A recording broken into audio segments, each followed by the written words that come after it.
Hi guys from Double Book. So I'm doing my check-in, video check-in because as you guys know, I read so many books. Um, I'm also going to do, but I'm going to release 3 videos for you guys this time. It's going to be June, July, and my favorite books of the year halfway through. I know I'm late, but apparently this is a big thing that a lot of other booktubers do it. Book reviewers do it. And I just forgot to do it. Mostly because medical issues. So I'm gonna do. This is a new thing for other normal people who follow my YouTube channel. All 10 of you guys, where I, instead of doing longer reviews on my books, I'm gonna do short reviews, and then these are the check-ins for each month, and then I'm probably gonna do a Halloween special because I love Halloween, and that's it. So let's talk about. Is it 13? I believe I read 13 books this year. So let's start. I'm gonna have like my story graph collage after this, so you can see like overview what books I read. I will also be sending it as an email for you guys for the whole just an email for you guys. And then so you guys can go like, hey, I really want you to talk about this book or this book. But yeah. See you then. I'm also gonna put this in like another group, book group. I'm gonna ask them, because I'm a part of the book club, ask them which books I should focus on talking about. Okay, I hope you guys enjoy this long review video where I talk about all the books I read in June, which ones I liked and which ones disappointed me. Because there is one book that disappointed me, but I did finish it. Can't wait to talk about it. Bye! And see you soon. Well, this is bye for the intro. See you soon. I'm awkward, but I like being awkward, so. Catch you after the collage and the little intro music.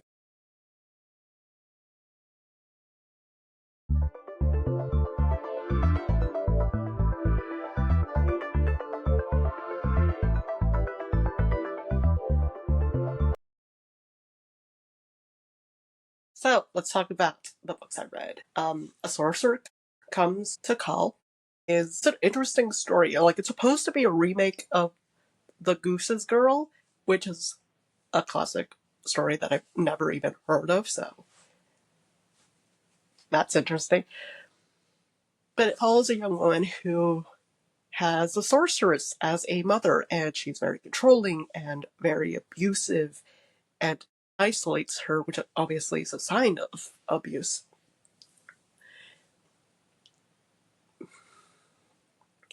But she has one other tool of abuse that most parents don't have, which is even terrifying. She has magic, and so she can strip her daughter of her free will. And the way she describes it is the most terrifying thing. It's like a very forced disassociation.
Cordelia. Her name's Cordelia. And it is very much of that abusive dynamic of mother and daughter, and the fact that the mother is a sorceress, but also because sorcery has been very criminalized. She likes to hunt down rich men and then slowly make them fall in love with her and then steal all their money and then run away. And sadly, her last mark didn't work out. The run went as quickly as it could, so she's going for a new run, which is where we meet our other female lead, Hester. Hester is an older woman who, because of her goose senses, that sounds strange, but it's kind of like spider senses, but since she raises geese and the geese actually be a bigger impact for the story, I call it goose senses, got out of a really bad marriage before it even happened. Someone was going to get married to her, and because she wasn't, a very attractive woman, the marriage was like, prospect was the only chance for her family. Only saw her as the only way that she would get married. So Hester basically marked herself and destroyed herself. Interestingly enough, she does have a love interest, Richard, who is madly in love with her. But because she doesn't want to influence his marriage prospects, she actually doesn't want to let him court her, which is really fascinating and interesting. And it's such a demonstration of her selflessness. And also, but because of that, because of her goose senses and how she's more entwined to like people's emotions, she actually connects with Cordelia and actually becomes the maternal figure that Cordelia needs and wants. But also because just how manipulating and controlling Cordelia's mom is, there is very points in the book where Hester really is like wondering, like, is Cordelia actually an abuse victim, or is she just as manipulating as her mother? Which is a great like illustration of how manipulating an abusive person can be. That the people that want to help the abuse victim can also be manipulated to think the abuse may not be as bad, or they might be as bad as their parent, which is super fascinating and interesting. Highly recommend it.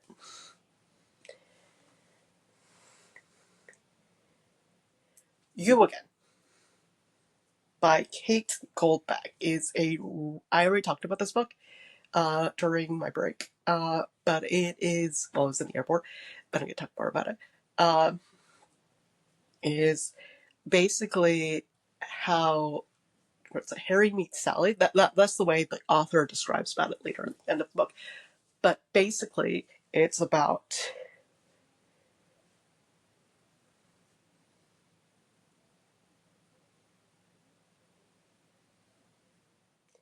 Harry, who is very much a disastrous bisexual, ends up meeting Josh, who is just a much more serious, straight-laced person, and each of them are actually different depiction of the author's actual personality type. And how they meet and how they slowly start falling in love with each other is very interesting and fascinating. But it also is a really good showing of the writer's own different personality traits. It's an interesting ride. I enjoy the fact that the background characters have a life of their own, and it's super interesting, and the author has this deep love for New York, and you can hear it and read it throughout the text. So highly recommend it. Invisible by Daniel Steele is a book about a young woman who entered the movie films scene wanting to be an author, a screenwriter, that her father doesn't want to get her into film because that basically was her mother's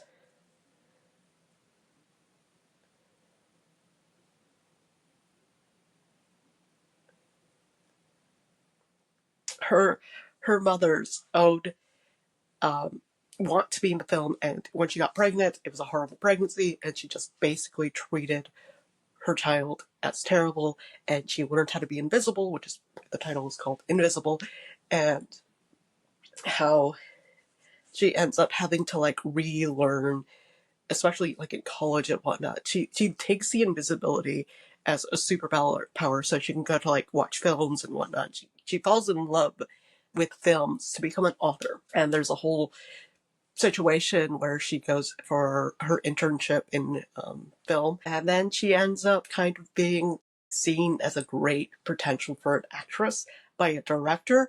And the director is weird, and I do not like the character, the director who ends up like having a relationship with her and she gets married and yada yada. Like, I get that he's a good person, but because of the age difference and the way the relationship is seen, it is so bad that I did not feel bad for what happens to the character. Uh, and then that made me feel bad that I was rooting for his demise, but I still don't feel bad that I rooted for his demise because I do not want her to be with him. I wanted her to have this opportunity to be an independent person and be stronger than having to be not need that adult approval. But it did make me feel bad. So I will warn you that there is kind of like a sense of like grooming in the sense. The author obviously doesn't see the relationship as grooming and like tries to like put it in, oh, they're super romantic and they love each other, but it's very much written in a way that you have a sense that he groomed her. Unintentionally or intentionally, there is a sense of grooming. Especially conveying the fact that she doesn't have like parental support and like adult figures that actually care for her well-being. Which is frustrating. Tender Beast. Okay, Tender Beast is, how can I describe it? Like, I read it because someone else told me about it, and like, oh, this is like a good book. Where it's about this family of these really high achieving people and how Donnie is kind of the black sheep of the figure. That it's not because of his identity or anything like that. It's because he's been accused of murdering his girlfriend. And after the main character's mom passed away, and she thought she was going to be the head of the family, and it turns out it was her older sister. She has to take care of Donnie. She goes on Post-it to take care of Donnie.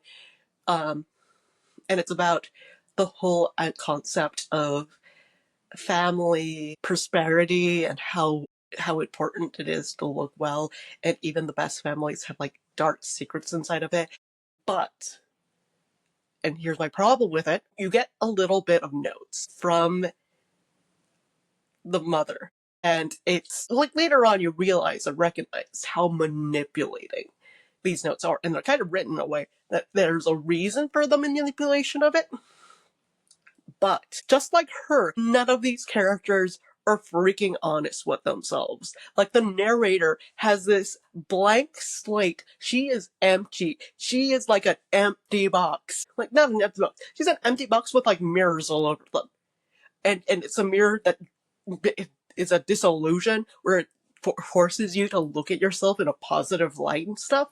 And she truly believes this is her true self. And I make a joke that I'm a skinwalker when it comes to books, where I get into like the minds of the authors. And for me, it felt so surface level. Like, you don't get like a real insight of the characters. And it is such a frustrating read for me in that point, because it's well written. I'll give you that point. Like, it's for anyone who isn't me. It's well written. There's like really gripping descriptions of like the family dynamic and whatnot. But for me, on a personal note, it was pure bones. Like, this is a great structural background and whatnot. But there wasn't any flesh for me to like really bite in. And it just missed the point for me. It wasn't gripping. Like, I was trying to grab stuff and all I could find was bones. And it was a frustrating thing. Because again, I'm a skinwalker when it comes to books.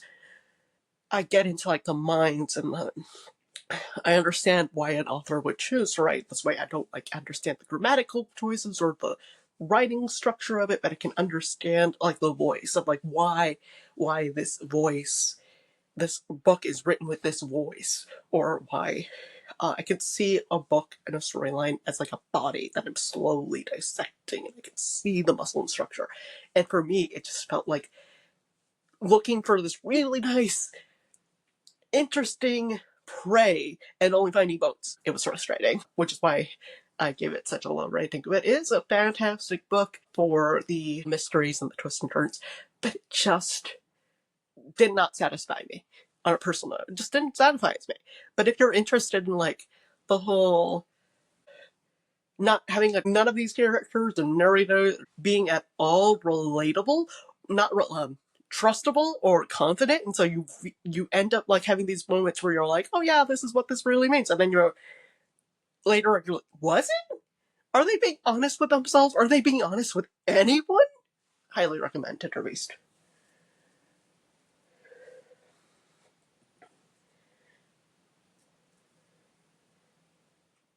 The Beast we define. Okay, so this is historical fiction, but the historical aspect is so not realistic that the author literally had to change the location of it. It's inspired by a true historical event, and then everything else is not historically connected at all. It's about a young woman who can connect with different kind of like gods, spirits, to give people what they want. So like love, attention, yada yada. And she has a roommate who's an albino, and she made her own deal. So she's living a pretty normal life. She hasn't used her gift for that purpose. But other black youths are just going missing. And like she has a neighbor who her son basically is a comatose.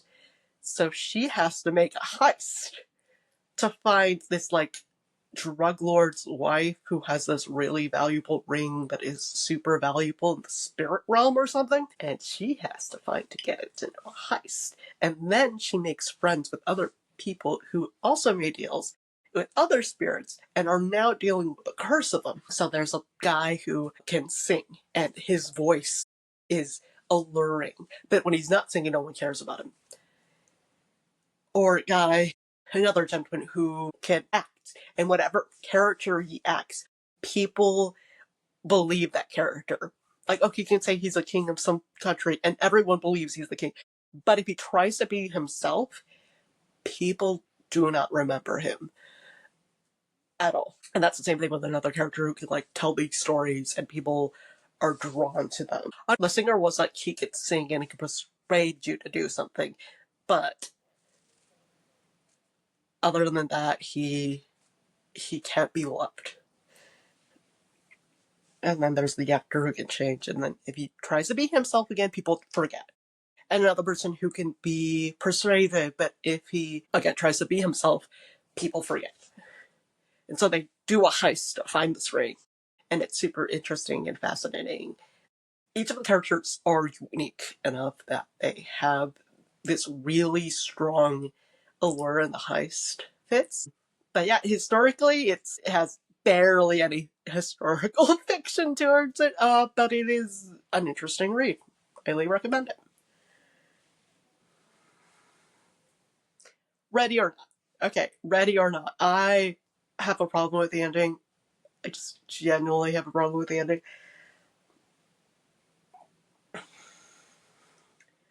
Eva has just found out that her best friend, childhood friend, Cheap, Sheep, Cheap, Cheap, Cheap, it's Shep, Cheap, has broken up with his girlfriend and is moving back in. And so she's super happy and excited, and she has a kind of like, what is it called? I don't do relationships. One night stand. She has a one night stand. Like, she doesn't think anything about it. She just has a one night stand with a barkeeper, or like a bar owner. And then she finds out she's pregnant. And so she has to tell Ethan that she's pregnant with his kid. And so she has to learn about, you know, what it's like to be pregnant and relationships and whatnot. And Chief kind of like slowly gets involved in her life, and they recognize how a good a relationship they have. I will say this, Shiv, Ethan, and her could have like ended up in a really nice tripod. Like it would have been a actually honestly good, healthy poly relationship, but the author is too much of a coward to not do that. And there's a whole aspect of how Ethan is like, you know, recognizing that he's actually not in a really healthy relationship and now he has to like break up with the relationship and whatnot. But, which is a large part of the story of them recognizing why they took the decisions they took, which led to the pregnancy. But I will say, the ending, they could have ended up together. They actually seem to be like a really well working three people, could have ended up a really healthy relationship. Just saying. That's my theory.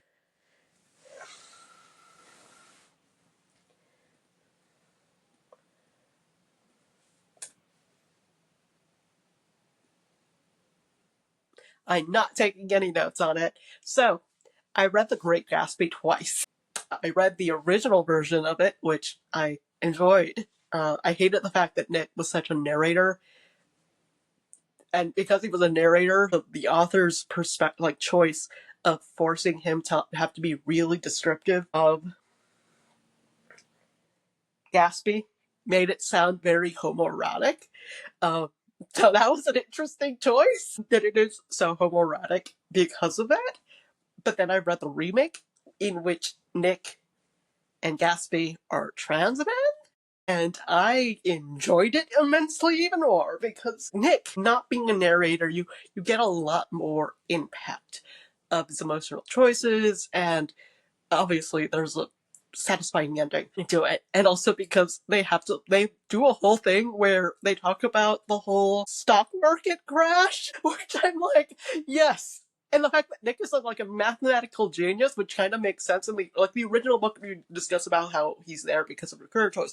But the fact that we go into it and Nick actually is a character and is like has these choices and voices is immensely satisfying. So yeah, I prefer the remake rather than the original because there's a lot more depth to the character who was only written to be a narrator, that it was immensely much more enjoyable. On a personal note,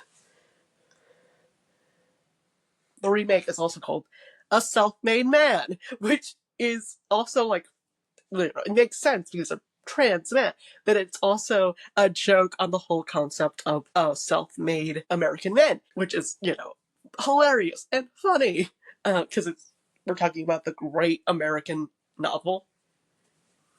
So I enjoy the humor behind both of those kind of titles. So yeah, it's only 8 books, but yeah, I enjoyed them immensely. I can't wait to talk to you about July, where I talk about one webcomic.